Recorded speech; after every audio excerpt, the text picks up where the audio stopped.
जय जगन्नाथ पिलामाने आमे संस्कृत साहित्य मंजरी पद्य विभाग यक्ष युधिष्ठिर संवाद पढ़ुले एथिरे आमे 12 श्लोक पर्यंत पढ़ी सारी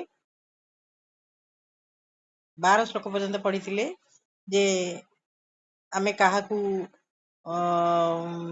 पंडित बोली जानिबा ना धर्मज्ञ व्यक्ति को पंडित बोली जानिबा नास्तिक मूर्ख नास्तिक मूर्ख बोली जानिबा बा मूर्ख को नास्तिक बोली जानिबा आउ संसार रो हेतु बा कामना होउची काम एवं हृदय रो ज्वाला बा हृदय रे न सही परिबा को मत्सर बोली कहबा एथा पढ़ी साथिले तापरे आमे आज पढ़िबा 13 नंबर श्लोक हला 13 नंबर श्लोक आमे आज पाठ करिबा कोन अछि देखबा चले तारे यक्ष उवाच यक्ष पुणी थे प्रश्न कले युधिष्ठिर को मोदते संधि विच्छेद कले हम कह युक्त मोदते कह माने किए मोदते कहले सुखी किए आनंद लाभ करे बा किए सुखी संसार रे किम आश्चर्यम किम युक्त आश्चर्यम ए संसार मध्य रे आश्चर्य कौन कह पंथा उचित मार्ग कौन उचित पथ बा उचित मार्ग कौन काच वार्तिका वार्तार क्षुद्र रूप होची वार्तिका काच वार्तिका तले ए संसार पाई ए युवपीढ़ी मानक पाई आपनकर वार्ता कौन ए चारोटी प्रश्न बद में चतुरह प्रश्नान बद कहले कुह मे माने मोर चतुरह प्रश्नान हला चतुरह चालाक चतुरह होइथिले चारोटी चतुरह माने चालाक प्रश्नान प्रश्न गुडी को मृताहा जीवंतु बांधवाहा मृताहा कहले मृत हो जाइतिबा बा मरि जाइतिबा बंधु माने जीवंतु जीवंतु माने बंची उठंतु पिला माने शास्त्र रे अछि जे 8 वर्ष परे बापा और पुओ दुई भाई ता माने ये जते बळे भाई माने समस्त प्राय समवयसर बा अल्प किछि व्यतिक्रम रहिछि अल्प समांतराल रहिछि तेणु से बर्तमान बंधु हो गले समझे आ भाई नुह तेणु युधिष्ठिर को से कहले मृता जीवंतु बांधवा मृत्युवरण करिथिबा बंधु माने जी उठंतु पिला माने आमे देखुचे सब बेले जो साक्षात्कार समय रे साक्षात्कार जदि के का सहित करूथांती तांको लास्ट को पचारंती जे प्रकृति रे तुमरो युवपीढ़ी मान पई तुमरो उचित मार्ग कोन आउ किपरि भाबरे संसार रे समस्त सुखी परिबे आश्चर्य कोन आउ वार्ता कोन दब संसार प्रति एम सब पचारा जाए नहीं ताले एठी यक्ष भी ठीक युधिष्ठिर को कथावार्ता ही सरला परे तार प्रश्न गुड़िकर आंसर पाई सरला परे चारोटी चालाक प्रश्न पुणी थे पचार जे किए संसार रे सुखी आश्चर्य कौन ए संसार रे आउ उचित पथ कौन उचित वार्ता कौन यही चारोटी प्रश्नर उत्तर देवाक जाई प्रथमे को मोदती किए सुखी तार उत्तर देवाक जाई युधिष्ठिर कौन कहले देख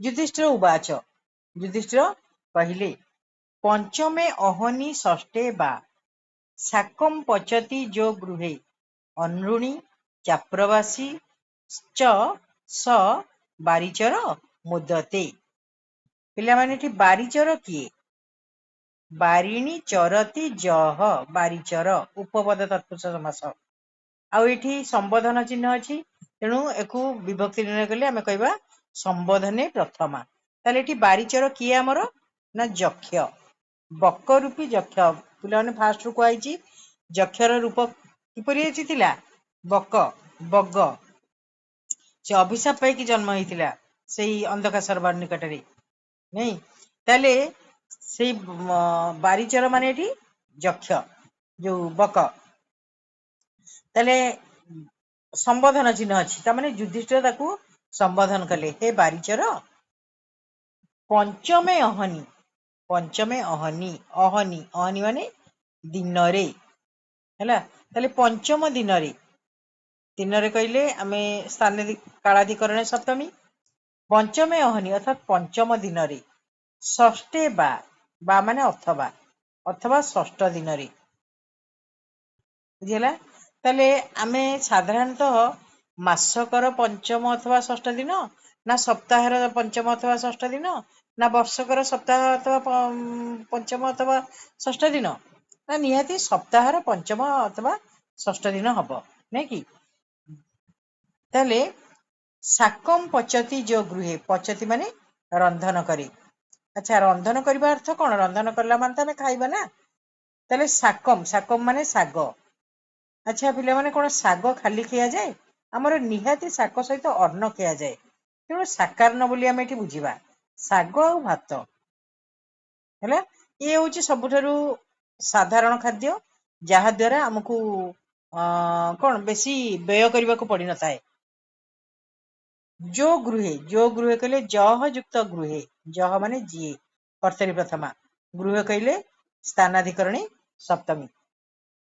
ତାହେଲେ ଜହ, ଜହ ମାନେ ଯିଏ, ଗୃହେ ଅର୍ଥାତ୍ ଘର ଭିତରେ, ପଞ୍ଚମେ ଓହନି ଷଷ୍ଠେ ବା, ପଞ୍ଚମ ଦିନ ଅଥବା ଷଷ୍ଠ ଦିନରେ, ସାକାର୍ଣ୍ଣ ରନ୍ଧନ କରେ, ସାକାର୍ଣ୍ଣ ରନ୍ଧନ କରେ ଅର୍ଥାତ୍ ସାକାର୍ଣ୍ଣ ରନ୍ଧନ କରି ଭୋଜନ କରେ, ବୁଝିଲା।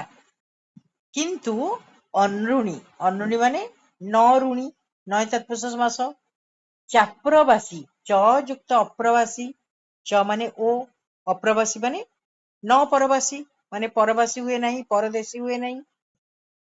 ସହ, ସହ କହିଲେ ସେ, ଏଠି ସନ୍ଧି ବିଚ୍ଛେଦ କରିଦବ, ସହ ଯୁକ୍ତ ବାରିଚର, ସହ ମୁଦତେ, ସେ ହିଁ ସୁଖୀ ବା ସେ ହିଁ ଆନନ୍ଦ ଲାଭ କରେ।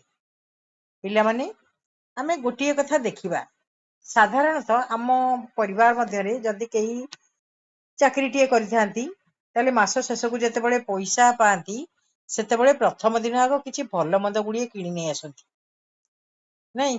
ମନେ ମନେ ଭାବନ୍ତି ଯେ ପିଲାମାନେ ଆମର ମାସ ଯାକ ଭଲ ମନ୍ଦ ଖାଇନାହାନ୍ତି, ଆଜି ଟିକେ ଭଲ ମନ୍ଦ ପଇସା ପାଇଛି ଯେତେବେଳେ ଟିକେ ଭଲ ମନ୍ଦ ନେଇଯିବେ ଘରକୁ।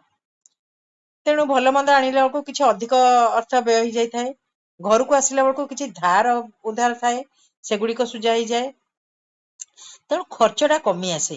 ଯୋଉ ଖର୍ଚ୍ଚ ଥାଏ, ସେ ଖର୍ଚ୍ଚ ମନେକର ମାସକର ଦରମା ମିଳିଲା ବେଳକୁ, ଖର୍ଚ୍ଚ ମିଳିଲା ବେଳକୁ ସେଥିରୁ 20 ଦିନର ଖର୍ଚ୍ଚ ବାକି ରହେ, 10 ଦିନର ଖର୍ଚ୍ଚ ଆଗୁଆ ହେଇଯାଏ। ଆଚ୍ଛା, ଯଦି 20 ଦିନର ଖର୍ଚ୍ଚ ରହିଲା, ତାହେଲେ ନିଶ୍ଚିତ ଭାବରେ କଣ ହବ ନା, ତା ପର ମାସକୁ ଏପଟୁ 10 ଦିନର ଥିଲା ଖର୍ଚ୍ଚ ହେଇଯାଇଛି ଆଗୁଆ, ପୁଣି ତା ପର ମାସକୁ ମଧ୍ୟ ସେଇଭଳିଆ ଆଉ 10 ଦିନର ଖର୍ଚ୍ଚ ଯଦି ଆଗେଇ ଯାଇଥିବ, ତାହେଲେ କଣ ହବ ନା, ଧୀରେ ଧୀରେ ଧୀରେ ଧୀରେ ସେ ଲୋକଟି ଅରୁଣୀ ହେଇଯିବ, ମାନେ ଧାରରେ ବୁଡିଯିବ। ତେଣୁ ଧାରରେ ବୁଡିବା ମାନେ ସେ ଚାହିଁବ ଯେ କଣ, ମୁଁ ଟିକେ ଭଲ ରୋଜଗାର କରିବି। ତେଣୁ ଭଲ ରୋଜଗାର କଲେ ମୋ ପିଲାମାନେ ଟିକେ ସୁଖରେ ରହିବେ, ଖୁସିରେ ରହିବେ। ତେଣୁ ବାଧ୍ୟ ହେଇକି ତାକୁ ପରବାସୀ ଯିବାକୁ ପଡେ। ଦୂର ଦୂରାନ୍ତକୁ ଯାଇ ରୋଜଗାର କରି ପିଲାଙ୍କ ମୁହଁରେ ଟିକେ ଅନ୍ନ ଦେବେ ବୋଲି ସେ ଇଚ୍ଛା ପ୍ରକାଶ କଲା ବେଳକୁ ତାଙ୍କୁ ଅନ୍ୟ ଦେଶକୁ ଯିବାକୁ ପଡେ, ନାଇଁ?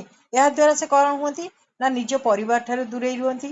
ଯୋଉଥିପାଇଁ ଆମେ ରୋଜଗାର କରୁଛେ, ଯୋଉ ପରିବାର ପାଇଁ ଆମେ ରୋଜଗାର କରୁଛେ, ଯାହାଙ୍କ ସହିତ ମିଳିମିଶି ଚଳିବା ପାଇଁ, ଯଦି ତାଙ୍କ ଠାରୁ ଆମେ ଦୂରେଇ ଯିବା, ତାଙ୍କ ଠାରୁ ଯାଇକି ଦୂର ଦେଶରେ ରହିବା, ତାହେଲେ ଆମେ ସୁଖୀ ହେଇପାରିବା କି?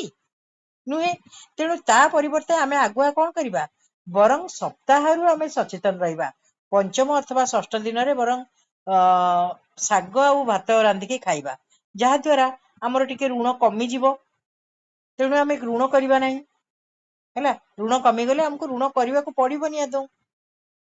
ଯଦି ଋଣ ନ କରିବା, ତାହେଲେ ଆମେ ପରବାସକୁ ବି ଯିବା ଦରକାର ନାହିଁ, ପରଦେଶକୁ ଯିବା ଦରକାର ନାହିଁ।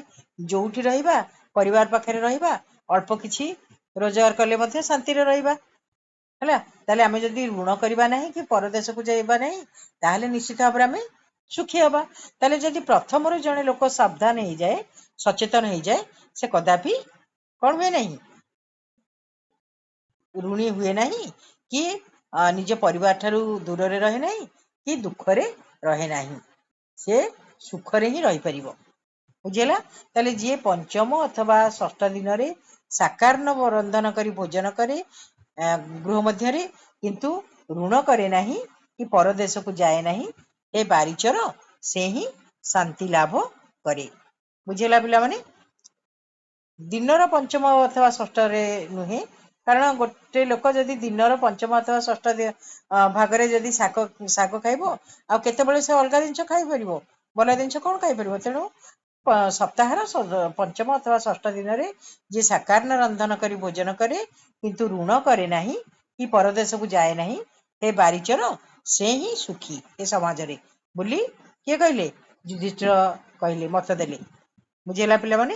ତେଣୁ ଯଦି ଆଗରୁ ଜଣେ ଲୋକ ସଚେତନ ରହିବ, ଖର୍ଚ୍ଚକୁ କଣ୍ଟ୍ରୋଲ କରିବ, ତାହେଲେ ନିଶ୍ଚିତ ଭାବରେ ସେ ସୁଖୀ ହବ। ତାକୁ ଅନ୍ୟ ଦେଶକୁ ଯିବାକୁ ପଡିବ ନାହିଁ, ନିଜ ପରିବାର ମଧ୍ୟରେ ରହି ସେ ଆନନ୍ଦରେ କାଳାତିପାତ କରିପାରିବ। ହେଲା ପିଲାମାନେ? ତାହେଲେ ଆଜି ଆମେ ଗୋଟିଏ ଯୋଉ ଚତୁର ପ୍ରଶ୍ନ ଥିଲା, 4ଟି ପ୍ରଶ୍ନ ଥିଲା, ତା ଭିତରୁ ଆମେ ଗୋଟିଏ ପ୍ରଶ୍ନର ଉତ୍ତର ଆମେ ପାଇଲେ। ତାହେଲେ ଆର ପିରିୟଡରେ ଆମେ ପଢିବା ଯେ କିମ୍ ଆଶ୍ଚର୍ଯ୍ୟ, ଆଶ୍ଚର୍ଯ୍ୟ କଣ ହେଲା। ତାହେଲେ ଆଜି ପାଇଁ ଏଇ ଯୋଉ ଅହନି ଅହନି ଭୂତାନି ଗଚ୍ଛନ୍ତ୍ୟ ଜମାଳୟମ୍ ଶେଷାଃ ଜୀବିତୁମ୍ ଇଚ୍ଛନ୍ତି କିମ୍ ଆଶ୍ଚର୍ଯ୍ୟମ୍ ଅତଃ ପରମ୍, ଏଇଠି ଆର ପିରିୟଡରେ ଆମେ ଆକୁ ପଢିବା, ଜାଣିବା ତା ଭିତରେ କଣ ଅଛି। ତାହେଲେ ଆଜି ପାଇଁ ଆମେ ଏଇଠି ହିଁ ରଖିବା, ପୁଣି ଆଉ ଗୋଟେ କ୍ଲାସକୁ ଅପେକ୍ଷା କରିବା। ତାହେଲେ ଚାଲ